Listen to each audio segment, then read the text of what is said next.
TV in the other room. Just Vietnam. Hi, I'm Andrew. I teach computer science. I say that on the other one too, because I'm Andrew. I am Generation X on my wedding cake, years old. I'm going to do an unboxing of my bag. If we've finished topic 2, I know. Inside the computer, do computers not have insides anymore? No. This is when we say looking up a layer of abstraction. When we are taking for granted, like, man, some logic done by Gates. I still have to go to the store and buy stuff. So this is a USB 2 card reader and little dongle. 3 USB A ports. Although my eyes do detect plastic to be blue. Why am I doing this? This is the whole point of no new inbox. And down here on the bottom it's a D USB 3, and then we got somebody's first Illustrator homework as the back, and then we get all of these little icons on the bottom. I don't trust the existence of vectors in an Illustrator diagram. That is not TOK verifiable truth. What is this thing? What does it claim to be? How do we know? How do we test? USB 3, let us be clear, fraught nomenclature. Identical ports, but also can be different ports. We think about C. It's a lot.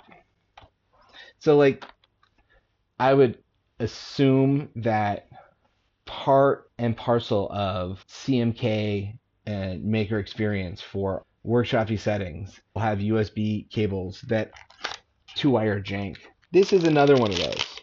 Whereas this is a C and 3 A's out. What does it mean B USB C? Let me have 10th of a Tolarian intern.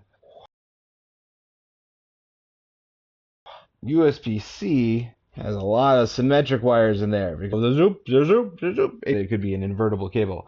Although, you know what the things make it invertible? Rigid adherence to standards.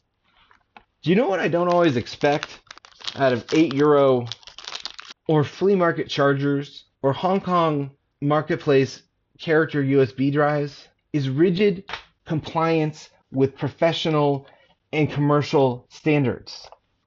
The reason why I want to stop with the HDMI one is because this one is crossing domains in a way that's helpful to think about. This is why I talk about it as a filter test for thinking about topic 3.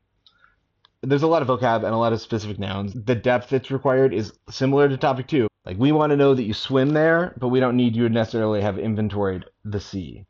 The big idea is encapsulated in all of these incomprehensible letters. HDMI, CAT, 5E/6, Full HD, 1080p. HDMI as being the tube that the pictures come down, and you've used an HDMI cable before. It's the thing that sits on the box in the classroom. HDMI is a physical standard for a certain type of plug. I generally measure how old my projects are by how many continents they've moved on. A lot of Arduinos that are now on 3. One of my first I hate my life jobs, first year of EdTech person at New Brighton. Oh no, crap, this is actually relevant to the HDMI thing. There was a laptop. I'm trying to figure out what computer it was. I really think it was a PowerBook G3. I believe this is valuable even if your memory is not subdivided by connection type. Because there was no way to get to the outside speaker, there's no way to connect to the PA other than by the microphone. So my job for 6 showings, sit in the middle of the group of middle school kids, holding the microphone to the speaker on the projector. I had arrived in hell and was manning the soundboard. Moving AV data is something that I've grown up with. I've grown up with it, and it's grown up with me, and now it's essentially just data. It just became data again. Our projector structure at school is based around the idea that we have a bunch of devices on, this is our Wi-Fi network. They also have connections to a personal area network, which is a Bluetooth thing. And between those two, we can mirror screens, pass video, all that kind of stuff. But there's still, as Hennessy will attest, a difference to being plugged into the projector. What's that difference? That's the idea at the heart of topic 3, which is that we are now thinking about how to transmit data, which means we have to think about the computer on either end. What is a standard way that I can represent that data? The way that we can transmit that data, knowing that we are going to be using very different types of medium, whether it's wireless and we think about Wi-Fi, whether it's wireless and we think about Bluetooth, whether it is wired and we think about Cat 5, Cat 6, white, orange, white. There was a point where I had it. So this little plastic box, 2 for 10 euros, promises that I can take all of the data of a 60 frames per second HDMI signal. How many pixels? Turn it into packetized information sent to another one of these devices and dumped out back as HDMI signal again. I can imagine what this product claims to do by reading its feature list. I can imagine what this product might do based on analyzing its ports. I won't know what the product does until I analyze the circuit board, spend time analyzing with a logic probe, or by hooking it up to some equipment consistent with the specs and observe the behavior. That's the ladder from topic 2 to topic 3. That's the place where we climb from this idea of computers and computing as distinct signals, as highs, lows, as logic gates and wires, as great Tron animations traced on rectilinear stair-step paths. When we stop thinking about the I/O port as the path between the computer and the user, but when we start thinking about the grid, that's my Jeff Bridges Tron Legacy voice, I can just use pinball footage. To move from thinking about computing as a discrete process trapped in a building, signals observable by oscilloscope, to imagining that at a scale that spans continents. If you would like to read more of them, please let me know. But again, reading, who's got time? You should. But you need to learn how to read for information. Topic 3 is a story, and it's a story that within living memory, people who have still been gathering and celebrating anniversaries of monumental, insignificant decisions, of a design process captured in minutes and notebooks and flame wars. The story of how people, once computation became more readily available, decided to use that power to communicate with each other, communicate new ideas, new material, new media, or with others in ways that were not observable or dependent on gatekeepers or intermediaries. It is a story of a revolutionary mindset and a transformative technology and some real weird legal battles. None of that is on the IB curriculum. The IB curriculum is the shopping list of the technological innovations that came out of that process. If you are interested in any parts of that story, I've got suggestions, historical and science fiction, and historical science fiction.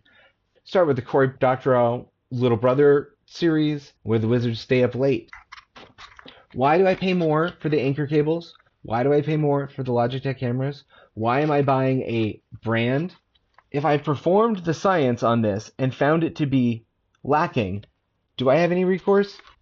Is there any way to figure out what else it's doing?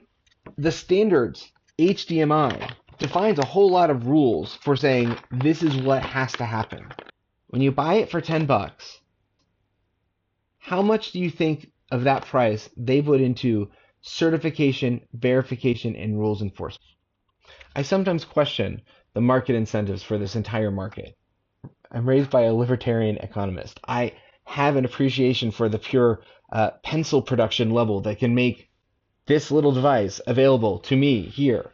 But I'm also really conscious of the fact that the reason that's happening, for the same reason the United States was such a scofflaw of colonial period intellectual property and copyright laws. The people who said, hey, you don't have the right to do it that way, or we've got to check to make sure you did it the right way, they are really like a long way away. It takes a lot of time, energy, and money to care. Why don't we just say it's USB-ish? The specs are released. They're all published. We can make it work. How big is ish? Is not topic 3. Topic 3 is about the mechanics and the structures that we as humans built to control computers communicating at speeds and rates.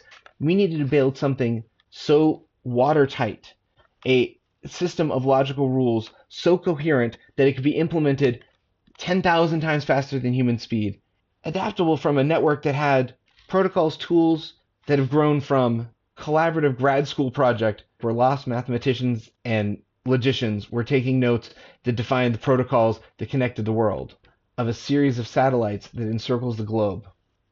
Like when we work in topic 2 inside the computer, we have to care about abstraction. We choose the level. That's true in topic 3.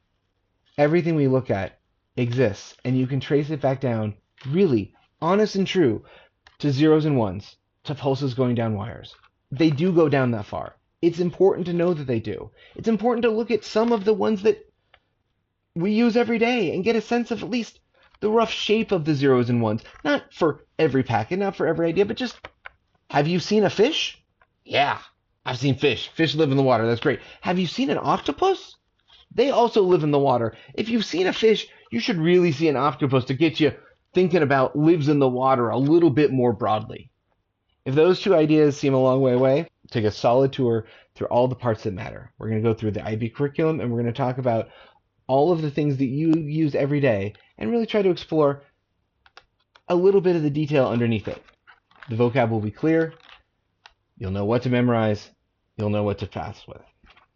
If you feel like you're ready to think through, if you can think through this process, our video signal, our audio signal, quantized, turned into a data stream, turned into a data stream that's split between pins, turned into a data stream that's sent over these, turned into the data stream back at the other side, or projected onto the device.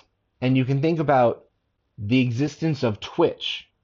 Then you're ready to think about topic 3 from the practical level. Microsoft Sidewinder 3D, the Thrustmaster HOTAS setup,